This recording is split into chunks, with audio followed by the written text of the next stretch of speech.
Who is this year's Corey Kispert, Desmond Bane, or Ochai Agbaji? Find out in this episode of the Locked On NBA Big Board podcast, where I will discuss a few seniors that I think could possibly have breakout seasons. Again, seniors, this is the forgotten group of prospects every year at this time. Everybody's interested in the freshmen, and the seniors are somewhat forgotten. But I'm going to make sure you know about 5 seniors that I think, again, could have breakout seasons. Stay tuned.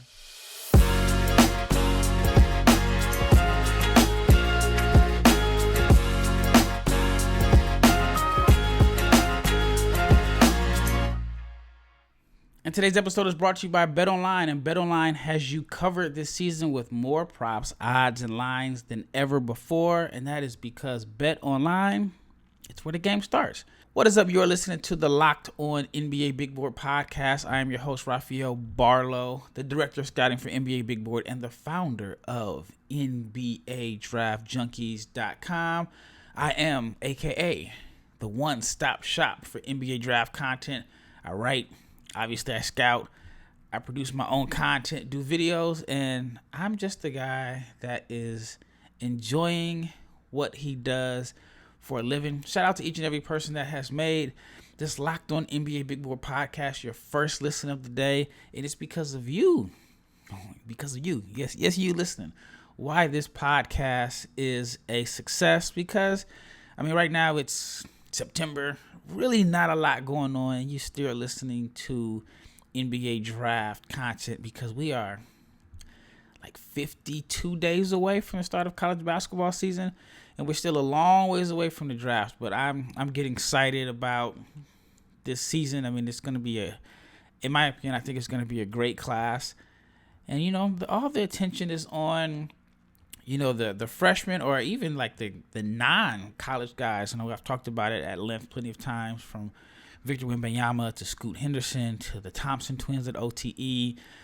And then you got this dynamic freshman class with Nick Smith and Keontae George and Derek Whitehead and Khalil Ware. So it is a class that can definitely get you excited, especially if you're a fan of a team like the Utah Jazz, where you guys are really going to have to be interested in the draft because, quite frankly, Utah is not looking to win right now. And they should have a lot of opportunities to rebuild in this draft because I think they have 3 first-round picks. If they have 3 first-round picks, I think this class is deep enough where they can at least find possibly their franchise guy and a couple pieces that could be very vital to their rebuild. But I want to talk about the seniors. I want to talk about the guys that everybody kind of overlooks at this time because they're not as sexy of prospects, or, they're not considered to have the same upside. And, it's kind of like the saying, like if you are ranked among your school's leaders in any statistical category as a draft pick, that means you've been there a long time. And in this episode, I'm going to talk about some guys that possibly could, again, have a breakout year like I talked about in the opening. And my very first breakout senior candidate is a guy that I'm very, very high on. I'm high on him, and his stock, in my opinion, has increased over the last few days. And I have him as a first-round pick. I think that he's going to have a great senior year. Of course, he has to stay healthy, which is the concern. But Marcus Sasser, I really, really like Marcus Sasser. He averaged 17.7 points last season, 2.8 rebounds, 2.6 assists. A season that was cut short by injury. He played at the Combine in Chicago, decided to come back. But I think he is due for a major senior year. He shot 43.7% from the floor, but 43.7% from 3 on a high volume of attempts. I think that, again, Sasser is going to be this year's breakout senior prospect. And I'll just give you a couple of notes that I have on my notes from the scouting report. Strong frame, lower body. He is a shot maker, an impressive scorer off the dribble, an advanced pull-up shooter.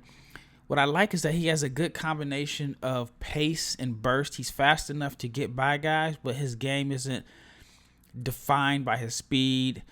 He has the quick first step. He can blow by guys, but it's the ball handling and offensive creativity that I like. Again, I'm very biased towards guys that can get buckets, get their own shot, and that's what Marcus Sasser does. He's very confident, a very, very confident scorer. Again, that's something that I like. I like guys that are confident. Sometimes I'm a fan of irrational confidence in a sense, and that can lead to like some bad shot selection from time to time. But again, Marcus Sasser is this extremely confident scorer, good spot up shooter. Like I said, shot 43% from 3 on 8 attempts per game. So that 43% was on a high volume of attempts, and a lot of it was created off the dribble. I'm a fan of these. It's like a new, I don't know the word I'm looking for, but I guess it's like a new attribute that I'm looking for in guards is guys that can create their own three-point shot. I mean, there are guys that can shoot, but they need a wide open catch and shoot. So we're in this new level where, you see your Steph Currys, your Dame Lillards, these guys that can create their own shot from 3. And that's something that Marcus Sasser does pretty well. Gets to his spots on the floor with ease. I think he's instant offense. He exploits mismatches in the pick and roll. Not the best passer. He's a capable passer. He has a drive and kick vision. And I think that his best role in the NBA would be like this off-the-bench scorer that is an ideal complement to like a big ball handler. So, maybe like Alonzo Ball or even like a James Harden. I think Sasser could be like a complimentary guy where he's like your secondary playmaker, not your main, and his role is to get buckets. So I'm very high on Marcus Sasser. He's my first choice that I think is going to have a breakout senior year. I think he, at least, again, in my opinion, he's a first-round pick. Now, the areas of concern, the confidence can lead to tough shots, which is something that, you see often with guys that are scorers. I think he needs to draw more fouls. I mean, he has the handle, the strength. He has everything you need to be a really great scorer on the college level, but he only gets to the foul line 3 times per game at the most. Another concern is that he is more so of a combo or undersized 2 than a point guard. I know we're in this era where, positionless basketball is big, but I still think that there is a somewhat of a knock on guys that are combo guards because they have to find the right system and the right fit and the right players to, share the court with. So that can be somewhat of a concern. And the biggest concern for me, though, is finishing around the rim because he does rely heavily on his jump shot, which, he's a good shooter. So I totally understand that. But he only shot 27% around the basket. Now, that is somewhat concerning. But I'm looking forward to seeing if he can make some improvements as far as finishing around the rim as a senior. Again, I think that he is the top candidate, in my opinion, to have the breakout senior year where he could be like Desmond Bane or Agbaji or Corey Kispert and end up being a first-round pick. It's probably a long shot to be lottery, or late lottery like a couple of those guys. So maybe more so of around the Desmond Bane range. But again, Marcus Sasser from Houston. Last year, I think he only played 12 games. I hope he can stay healthy. If he can stay healthy again, my first choice for a breakout senior season. In the next segment, I'm going to talk about the guy that I think is going to be the best player in college basketball. Not necessarily the best NBA prospect, but the best player in college basketball. And I said this for 2 years now, Drew Timme. But before I get into Drew, I want to talk to you about betonline.net because betonline.net is your number one source for pro and college football betting needs and sports info this season. You can find all of the latest football league developments, game matchups, news, and podcasts, including this year's Week 2 games on betonline.net. BetOnline is your continued source for all of your sporting wagering information, including live betting, esports, and sports scores.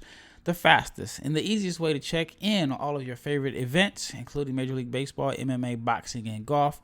Head to the website today or use your mobile device to learn more about the trends and the action. That is because BetOnline is where the game starts. Once again, shout out to each and every person that has made the Locked On NBA Big Board Podcast your first listen of the day.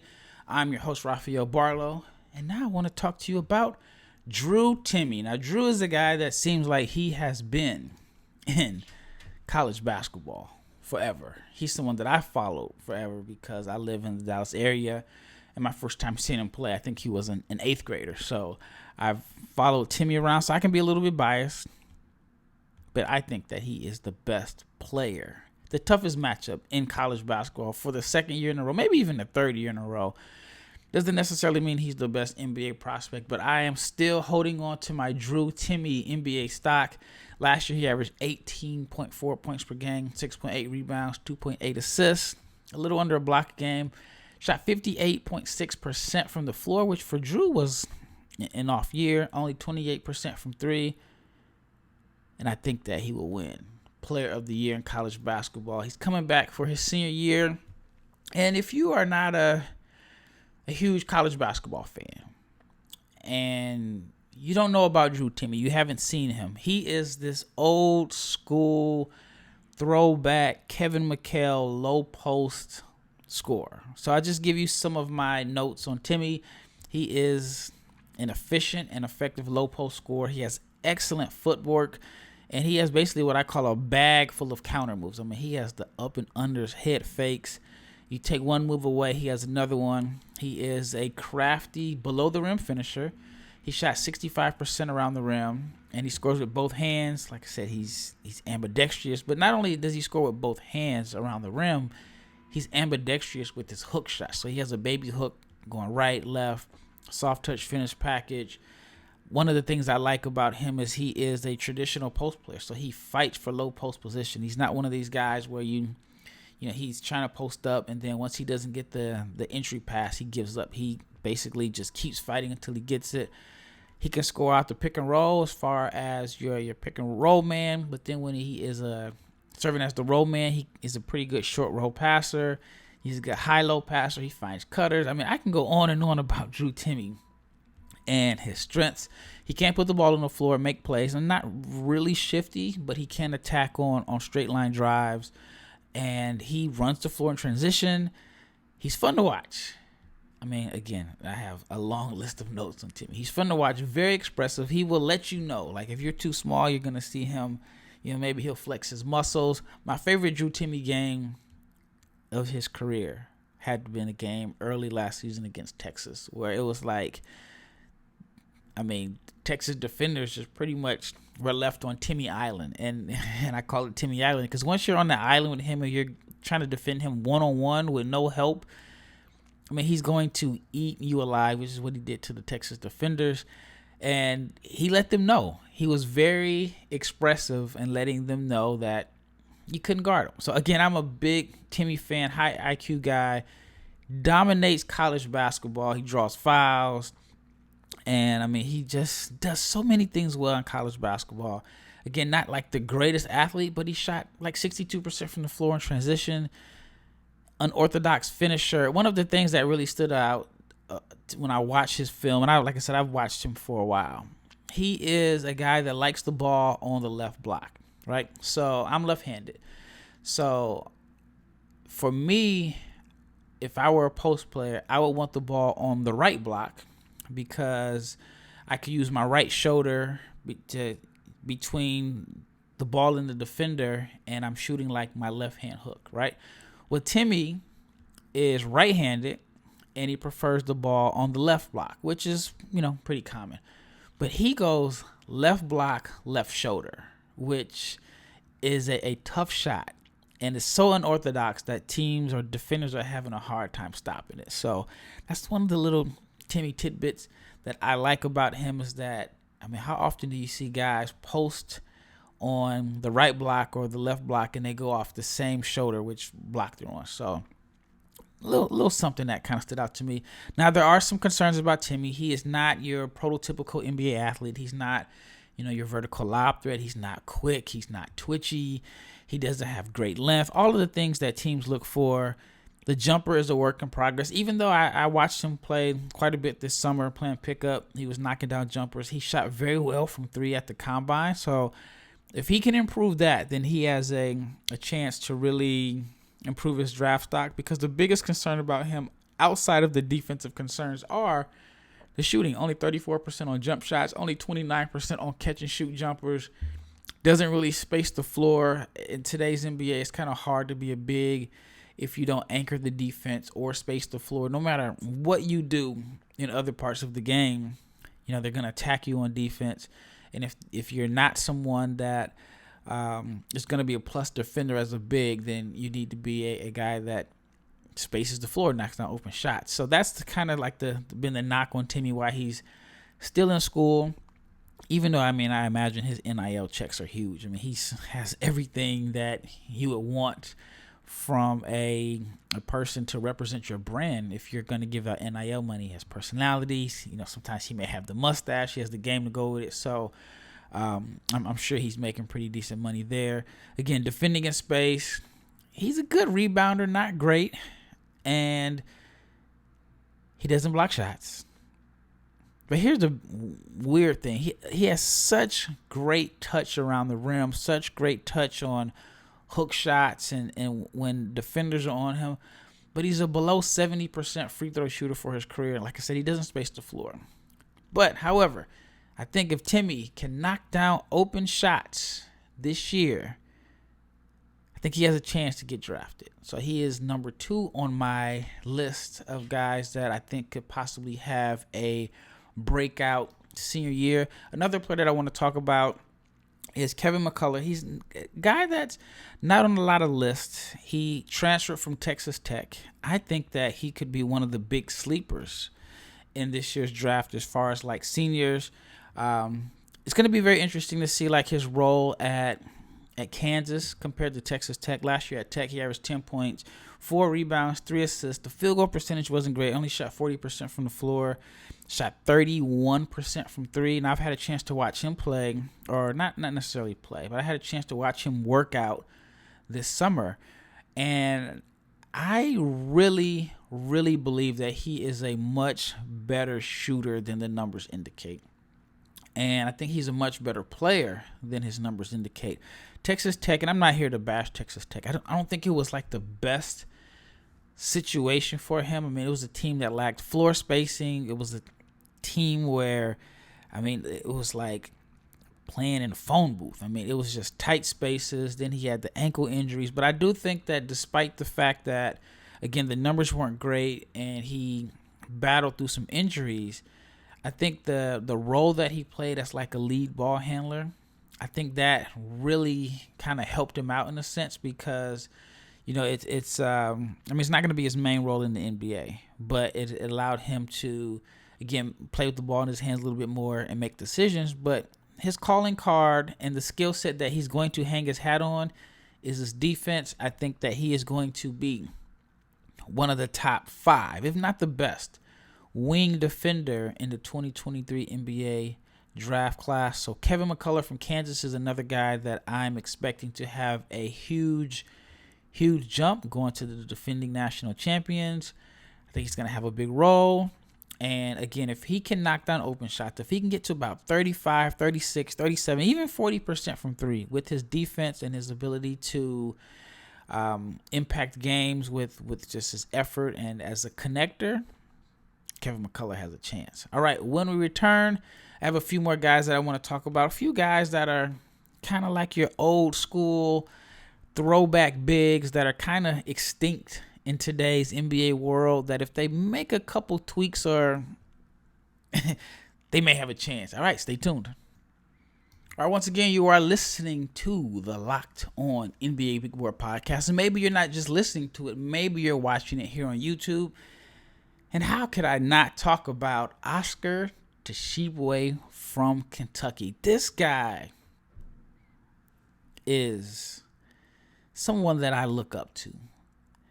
If we all chased after things that we want or desire, like Oscar chases after rebounds, we'd all be great. He is the best rebounder in college basketball. One of the best rebounders I've seen. Like, I can make a highlight package of just watching him rebound. Like, he literally rebounds the ball like there's wads of $100 bills coming off the rim. I mean, he is like this guy that you just can't box out. His effort is, I don't know. I mean, the best way to describe him is just relentless. Like, you can box him out with 2 or 3 guys, and he is going to get the rebound. If he's not getting the rebound, he's going to get his hands on it. And once he gets his hand on it, then it's like he has like suction cups. And he's a guy that, I mean, he had a great junior year. I mean, listen to these numbers. 17.4 points per game, 15 rebounds. 15 rebounds in college basketball is phenomenal. Averaged 1.6 blocks, averaged 1 assist per game, shot 60% from the floor. Decided to come back. I heard he got a ridiculous NIL deal because he was like one of the first guys to just decide, you know what, I am going to come back to school. Now, the question for him is, there are some concerns. He's like this old school throwback game. His touch around the rim is inconsistent. He's still a little bit raw offensively, doesn't space the floor, a little undersized at 6'9". There's some concerns about him defending in space, and then he will be 23 on draft night. And I went with the areas of concern first because his strengths are his strengths for real. I mean, he has a strong frame, broad shoulders. He's a quick jumper. Again, relentless rebounder, 15 boards per game. Just dominates the glass. He grabs rebounds out of his area. He can score an offensive rebound putbacks. He's a guy that will give you second chance points. He's just this hustle player with great energy. Like his motor, if you were a car, gotta say Bugatti motor. Not smooth and flashy and powerful like a Bugatti, but I'm just talking about that motor. It's like a V12 supercharged motor where he just wants it more than anyone else. And that's why I say, like, if we all had the same energy or motor towards our goals and our dreams, we'd all be a lot more successful. And so that's why I'm such a big fan of him, because I want to like attack my goals and my dreams with the same intensity that Oscar goes after rebound. Again, he's a good vertical athlete. He just wants it more than anyone else. I mean, like, when I look at my scouting notes, that's just something that I end up wanting to write down multiple times, is he just wants the ball more than anyone else. Now, as far as his offensive game, again, it's a little raw. He did shoot a respectable 57% on post-ups, and he does shoot a good percentage from the floor. Offensively, he's not smooth. It's not very fluid. It's not, someone that you want to get excited about when he gets the ball on the block. But he is an effective scorer. He's good at scoring off like cuts and dump offs. He's a very good finisher around the rim. I mean, he doesn't miss around the basket. He can screen and roll. And defensively, despite the fact that there have been some concerns about him defending in space, he does collect a fair share of stocks and blocks and steals. Now, in order for him to, and this is why I'm kind of torn at, like, on one hand, he doesn't space the floor, right? And, on one hand, you say, all right, if that's a weakness, you want to see him space the floor and work on that. But then on the other hand, I don't want him to lose his identity. I don't want him to be so focused on trying to show that he can knock down open jumpers that he forgets who he is. I do think that there is a role for him in the NBA as this energy guy off the bench that just sets screens, rolls to the rim, gives teams second chance points, and somebody that I think could, again, like lead the league in rebounds per minute. And again, I think there is a role for him. Not the sexiest game, but I would like to see him in NBA spacing. I think that he could do well with some NBA spacing. So Oscar Tshiebwe from Kentucky is a guy that I think could have a breakout senior season. And then there's another guy, and I'll go over 2 guys real fast that are kind of similar in a sense. You got Armando Bacot, who had a phenomenal NCAA tournament last year. I think some people were kind of surprised that he didn't at least test the waters, like really give it a shot. But, this NIL is a game changer in a sense. And so at a blue blood school like North Carolina, I think the options were there. He is similar to Tshiebwe, an excellent rebounder. He averaged 16.3 points per game, 13.1 rebounds, averaged 1.5 assists, 1.7 blocks, shot 57% from the floor. Another guy that doesn't necessarily space the floor, only shot 12.5% from three. But as far as like his strengths and what he brings to the table, he's this old school. He's strong, this wide-bodied bruiser. He's a good interior physical presence. He finishes through contact. And on my notes, I have Warrior. Not Golden State Warrior, but Warrior. He's just tough. He's competitive. I mean, we saw him in the NCAA tournament battle ankle injuries. And, I mean, he was the glue that kind of held Carolina together. You can't help but wonder if he's healthy,